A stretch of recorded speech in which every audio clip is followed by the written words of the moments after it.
বন্ধুরা, সকল বন্ধুকে স্বাগত জানাই। দেখে নাও বন্ধুরা, ব্রেড পাপড় আর ব্রেড পাপড় ভাজা বানানো হবে। গরম বসিয়ে দিয়েছি।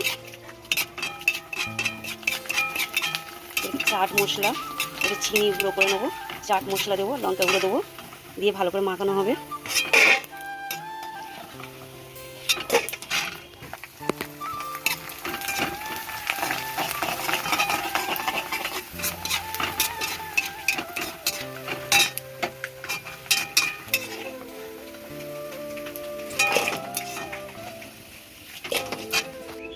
দেখে নাও, লঙ্কার গুঁড়ো দিয়ে দিয়েছি, আর দিয়ে দিচ্ছি বিট নুন, আর চাট মশলা দিয়ে দিচ্ছি চিনি একটু গুঁড়ো করে দিয়েছি, আর দিয়ে দিচ্ছি আমচুর, বিট নুন আর লঙ্কা গুঁড়ো দিয়ে দিয়েছি। তিনটে ভালো করে পাইল করে মেখে নেবো, নিয়ে ভালো করে পাঁপড়গুলোর সাথে মাখিয়ে নেবো।